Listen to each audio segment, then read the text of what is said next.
traders, Mike Chapman here, the creator of the trademark Trap Traders concepts. Welcome to today's Trap Traders Trade of the Day analysis. Today's date is a sunny Friday, the 18th of August 2017, and I'm just going to highlight something that I hope you find very helpful. It relates to how big players will use liquidity in the market, enabling them to transact efficiently. And unfortunately for the vast majority of people, levels of support and resistance of supply and demand perform the perfect cover for these institutions to do business essentially in the shadows, so you don't see it come in, you get caught, and then you kind of wonder what happened, and that can be very disheartening. So let me just show you how to think about a level, and also how to spot when these manipulations are essentially taking place.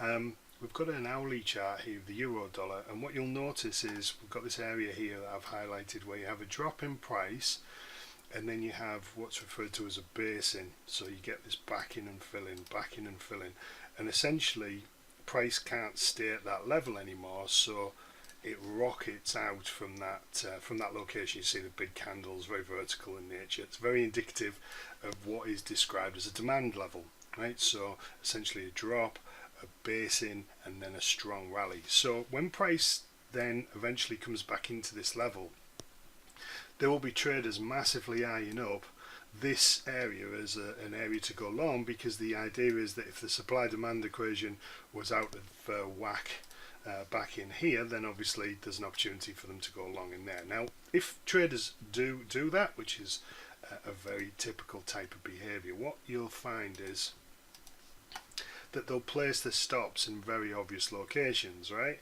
just below these levels, because they're trying to manage risk. They're probably going to try and trade at least over to that level, but as you can see, we never got there before price actually came back into the level. So what you're going to have is you're going to have a degree of traders who went long in here, believing that it would at least, get to the other end of the range, if not the trend to continue, actually remaining in those trades as price comes back. Because you know yourself, when you're in a trade and you take the trade at the hard rate edge, you lose a little bit of objectivity. So if you're in the trade from here and this is all you know, right, none of this has played out yet, you're confident that this is a really good level, so as price comes back into it, maybe you get caught and you remain in the trade. Now what that does is that provides also other traders the opportunity to go long and join the party, people who perhaps missed that first trade. So income those traders as well. And again, what they do from there in terms of the behavior is very predictable. They'll place their stops there too. So what's essentially happening is there's a build up of liquidity at that level, and you're getting residual money remaining there because of the fact that it didn't play out proper the last time, and you're getting a couple of more bites of the cherry to drive essentially drive and induce and seduce more people into taking the trade. So if we just look at that in isolation, so basically we've got this whole level where there's some stops accumulating. Now if you're a big institution and you want to do some buying, you need some selling to occur. Okay, a lot of selling to occur. Now if there's money sitting at that level because people are going long, when you buy, your stop loss order resembles the opposite to whatever trade you took. So in this case it's a buy, therefore it's a sell contract. So as price then goes down to that level, guess what? They all get stopped out, and it triggers that selling, which allows something big to do some buying.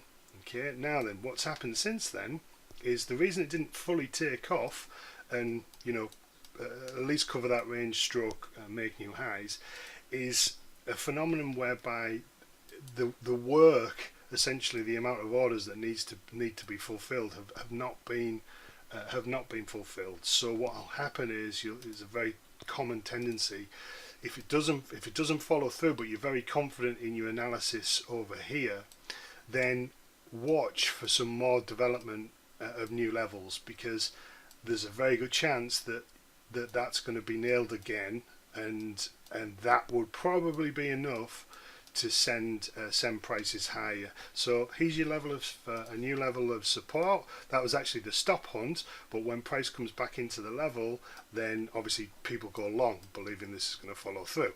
Again, it doesn't go that far, and then it comes back in, and then people go long again. So there's accumulation of those stops, and all of those stops have just been creamed in this area here. So when you analyze that whole scenario, right, net, it's my belief that's showing us that there's some big buying going on, and if we get an opportunity to get some type of a pullback, it wouldn't be a big surprise to me to see price break to new highs. But I just wanted to provide, it's not a trade recommendation per se, it's more a training and allowing you to understand how I sort of think about these levels and understand what's going on, so that you can make some smart choices in your own trading. And if you'd like to come and join me in my brand new inner circle, click on the link below, and hopefully I'll see you on the inside. If not, take care, have a nice weekend, all the best.